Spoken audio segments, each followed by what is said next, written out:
YouTube channel अद्भुत शब्द ज्ञान में आप सबका स्वागत और हार्दिक अभिनंदन।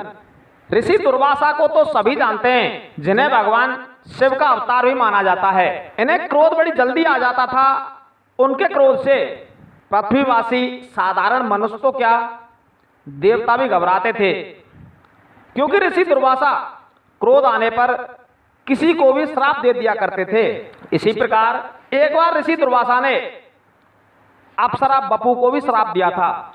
ऋषि दुर्वासा ने अप्सरा बपू को श्राप क्यों दिया था और क्या था वह श्राप, आइए जानते हैं पूरी कहानी। आज की यह कथा मार्कंडेय पुराण में वर्णित है। कथा के अनुसार एक बार देवर्षि नारद घूमते हुए नंदन वन में जा पहुंचे, जहां पर इंद्र अपनी अप्सराओं के साथ पहले से ही पहुंचे हुए थे। जब देवर्षि नारद उस स्थान पर पहुंचे जहां इंद्र आदि विराजमान थे, तो देवर्षि नारद को देखते ही इंद्र और सभी अप्सराओं ने नतमस्तक होकर उनका स्वागत किया। उसके पश्चात इंद्र ने नारद जी से कहा कि हे देवर्षि, इन अप्सराओं में से जो आपको प्रिय जान पड़े उसे आज्ञा दीजिए, वो यहाँ नृत्य करे।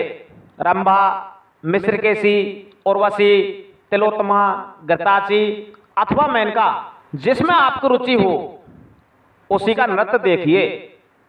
इंद्र की बात सुनकर नारद जी ने पास में खड़ी हुई अप्सराओं से कहा कि तुम सब में जो अपने आप को रूप और उदारता आदि गुणों में सबसे श्रेष्ठ मानती हो, वही मेरे सामने नृत्य करे।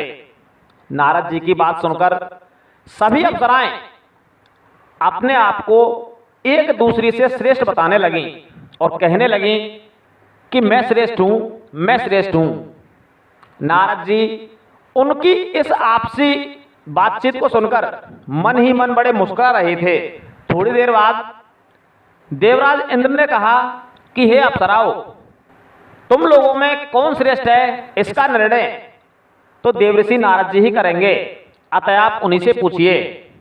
तो जब अप्सराओं ने देवर्षि नारद से पूछा तो नारद जी ने कहा कि जो गिरिराज हिमालय पर तपस्या करने वाले मुनि श्रेष्ठ दुर्वासा को अपनी चेष्टाओं से शुद्ध कर देगी, उसी को मैं अधिक गुणवती समझूंगा। उनकी बात सुनकर सभी अप्सराओं की गर्दन हिल गई। सबने एक दूसरे से कहना आरंभ कर दिया कि हमारे लिए यह कार्य असंभव है, क्योंकि अप्सराएं भी जानती थीं कि मुनिश्रेष्ठ दुर्वासा के जो तपस्या है उसको भंग करने का अर्थ होगा कि उनसे श्राप पाना। इस कारण सभी अप्सराओं ने इस कार्य को करने से मना कर दिया। तो उन अप्सराओं में एक का नाम बपू भी था। उसके मन में मुनि को विचलित कर देने का गर्व था। उसने नारद जी से कहा कि जहां दुर्वासा मुनि रहते हैं, मैं आज वहां जाऊंगी। दुर्वासा मुनि को, जो शरीर रूपी रथ का संचालन करते हैं, जिन्होंने इंद्रिय रूपी घोड़ों को उस रथ में जोत रखा है, एक अयोग्य सारथी सिद्ध कर दिखलाऊंगी। अर्थात मैं अपनी चेष्टाओं से ऋषि दुर्वासा की तपस्या को भंग कर दूंगी।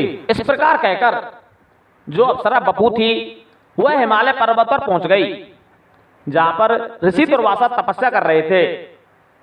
वहां महर्षि के आश्रम में उनकी तपस्या के प्रभाव से हिंसक जीव भी अपनी स्वाभाविक हिंसा वृत्ति छोड़कर परम शांति से रहते थे।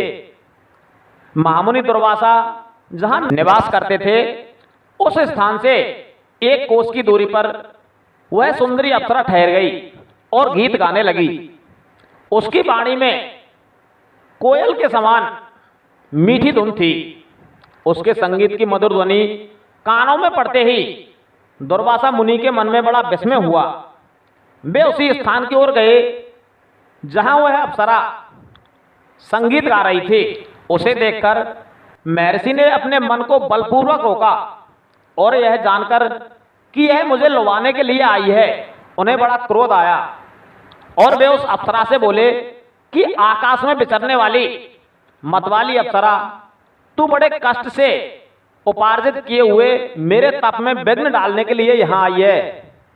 अतः मेरे क्रोध से कलंकित होकर तू पक्षी के कुल में जन्म लेगी। अपना यह मनोहर रूप छोड़कर तुझे 16 वर्षों तक पक्षी के रूप में रहना पड़ेगा। उस समय तेरे गर्भ से 4 पुत्र उत्पन्न होंगे, किंतु तू उनके प्रति होने वाले प्रेम जनित सुख से वंचित हो जाएगी और शस्त्र द्वारा वध को प्राप्त होकर पाप मुक्त हो जाएगी और पुनः स्वर्गलोक में लौट आएगी। इस प्रकार ऋषि दुर्वासा ने बपू नामक अप्सरा को पक्षी हो जाने का श्राप दिया था और बपू अपने अगले जन्म में पक्षी ही बनी थी और उसके 4 पुत्र हुए थे, जो कि महाभारत के युद्ध में कुरुक्षेत्र के मैदान में ही रहे थे।